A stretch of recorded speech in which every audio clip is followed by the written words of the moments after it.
Old సిటీలో మన హిందువులు బతకాలంటే చాలా ఇబ్బంది. నువ్వు గట్టి పోటీ చేయగలుగుతావు అని చెప్పి ఆలోచనతో వారు నాకు పోటీ నిలబెట్టారు. నేను గట్టిగా పోటీచ్చినాను. ఎంఐఎం గుండెలను నిద్రవేరు. दुश्मनों का कलेजा कांप गया, देख बेटा तेरा बाप आ गया.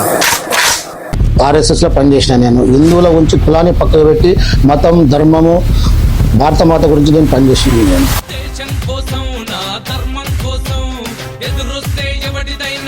బూత్లకు వచ్చి గుండాలతో మా యొక్క కార్యకర్తల మీద దాడి చేసి అప్పుడు పోలీసు వాళ్ళు ఎవరు ఉన్నారు అంకుల్?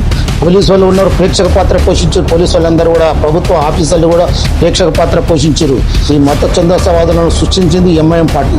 ఎక్కడ ఏ పండుగ వచ్చినా కానీ గొడవలు చేసింది ఎంఐఎం పార్టీ. ఏ గణేశులు వచ్చినా గొడవలు చేసింది ఎంఐఎం పార్టీ. ఏ బోనాలు వచ్చినా గొడవలు చేసింది ఎంఐఎం పార్టీ.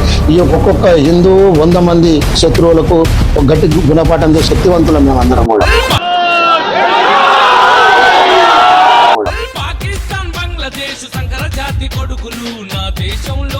చచ్చినా బతికినా 10 వచ్చినా 10 రాకుండా మేము హిందువుల పక్షాన ఉంటాం. మేము టోబీలు పెట్టుకొని తిరగము.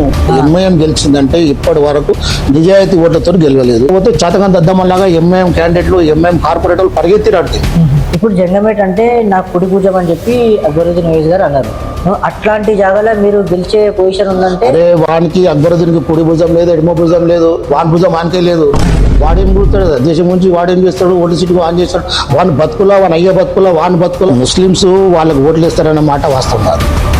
వాళ్ళకు 10% ముస్లిమ్స్ ఓటేస్తారు. ఒకసారి మీరు రెగ్గింగ్ అవుతుంటే ఒక మహిళని మీరు బుర్కా తీయండి అంటే దానివల్ల మీరు క్రిమినల్ కేసు అయింది. డైరెక్ట్ బుర్కా, మగపిల్లలు కూడా బుర్కాలు వేసుకొని వస్తారు, ఆడవాళ్ళగా గాజులు వేసుకొని వస్తారు. ఓట్లు ఇక్కడ బతకనికే చాలా కష్టమైంది ఓల్డ్ సిటీలో. అట్లంటే చచ్చిపోయిన తర్వాత బుంద పెడితే బుందలీన కబ్జా చేస్తారంటగా.